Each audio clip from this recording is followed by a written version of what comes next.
புதிய வகுப்பு சட்ட திருத்த மசோதாவிற்கு எதிர்ப்பு தெரிவித்து கோவை மாநகர் வடக்கு மற்றும் தெற்கு மாவட்ட காங்கிரஸ் சிறுபான்மை துறை சார்பாக கண்டன ஆர்ப்பாட்டம் நடைபெற்றது. தற்போது அமலில் உள்ள வகுப்பு சட்டத்தில் திருத்தம் மேற்கொள்ள மத்திய அரசு திட்டமிட்டு வகுப்பு திருத்த மசோதா கடந்த ஆண்டு ஆகஸ்ட் 8ஆம் தேதி மக்களவையில் தாக்கல் செய்யப்பட்டது. இந்த சட்டத்தில் திருத்தங்களை மேற்கொள்ள மத்திய பாஜக அரசு கொண்டு வந்துள்ள வகுப்பு சட்ட திருத்த மசோதா 2024 வகுப்பு சொத்துக்கள் மீதான இஸ்லாமியர்களின் உரிமையை பறிக்கும் வகையிலும் ஆக்கிரமிப்புக்கு துணை போகும் வகையிலும் உள்ளதாகவும், இதனால் இஸ்லாமியர்களின் வழிபாட்டு தலங்கள், அடக்க ஸ்தலங்கள் மீதான உரிமைகளும் பறிபோக வாய்ப்புள்ளதாக சிறுபான்மை இஸ்லாமிய சமூக மக்கள் அச்சம் தெரிவித்திருந்தனர். அதற்கு எதிராக நாடு முழுவதும் பல்வேறு போராட்டங்களை எதிர்க்கட்சிகள் நடத்தி வருகின்றனர். இதன் தொடர்ச்சியாக காங்கிரஸ் கட்சியின் கோவை மாவட்ட சிறுபான்மை துறை சார்பாக உக்கடம் பகுதியில் கண்டன ஆர்ப்பாட்டத்தில் மாநில துணைத் தலைவர் பஷீர் தலைமையில் நடைபெற்றது. மேலும் கோவை மாவட்ட காங்கிரஸ் சிறுபான்மை துறை மாநகர், தெற்கு, வடக்கு இணைந்து நடத்திய இதில் சிறுபான்மை துறை மாநில தலைவர் முகமது ஆரிஃப் தலைமை தாங்கினார்.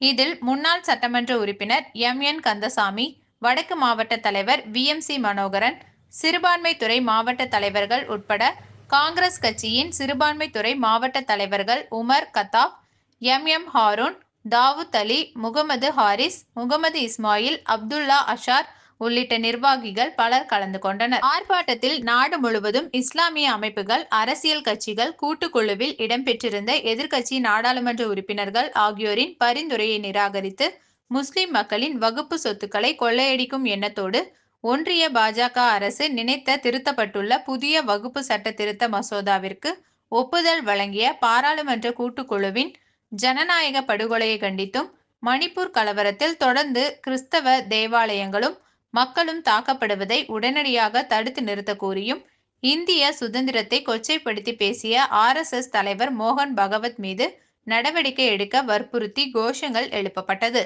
ஆர்ப்பாட்டத்தில் ஆண்கள், பெண்கள் என 500க்கும் மேற்பட்டோர் கலந்து கொண்டு மத்திய அரசை கண்டித்து கோஷங்கள் எழுப்பினர். மத்திய அரசு கொண்டு வந்துள்ள புதிய வக்ஃபு சட்டத்திருத்த மசோதாவை பாராளுமன்ற கூட்டுக்குழு ஜனநாயக படுகொலையை மேற்கொண்டு எதிர்க்கட்சி எம்பிகளுடைய எதிர்ப்பையும் மீறி, இந்தியா முழுவதும் சேகரிக்கப்பட்ட இஸ்லாமிய மக்களின் கருத்துக்களையும் மீறி இன்றைய தினம் அந்த மசோதாவிற்கு அனுமதி அளித்திருக்கின்றது. அந்த மசோதாவை கண்டித்து இன்றைய தினம் கோவை மாவட்ட காங்கிரஸ் கமிட்டி சிறுபான்மை துறை சார்பாக மிகப்பெரிய ஆர்ப்பாட்டத்தை நடத்தியிருக்கின்றோம். தொடர்ந்து இந்த ஆர்ப்பாட்டம் தமிழகத்தில் இருக்கிற அனைத்து மாவட்டங்களிலும் இந்த புதிய வக்ஃபு சட்ட மசோதாவை எதிர்ப்பாக தமிழகம் முழுவதும் நடத்தப்படும் என்பதை தெரிவித்துக் கொள்கின்றோம். மேலும் கடந்த வாரம் பேசிய RSS தலைவர் மோகன் பகவத் அவர்கள் இந்திய சுதந்திரத்தை கொச்சைப்படுத்தும் விதமாக, இந்திய சுதந்திரம் என்பது ராம கோயில் பிரதிஷ்டை என்றுதான் கிடைத்தது என்று கூறியிருக்கின்றார். அதை நாங்கள் வன்மையாக கண்டிக்கின்றோம். அதேபோல் 1991 ஆலயங்கள் காக்கும் மசோதாவை சட்டத்தை அமல்படுத்தி இன்று வட இந்தியாவிலே இஸ்லாமிய பள்ளிவாசல்களுக்கு அடியிலெல்லாம் கோயில் இருக்கின்றது என்று கூறி அந்த பள்ளிவாசல்களெல்லாம் இடிக்க முற்படும் இந்த பாசிச மத்திய அரசை கண்டித்தும் இன்று மிகப்பெரிய ஆர்ப்பாட்டத்தை நாங்கள் நடத்தியிருக்கின்றோம். ஓகேவா? ஓகே.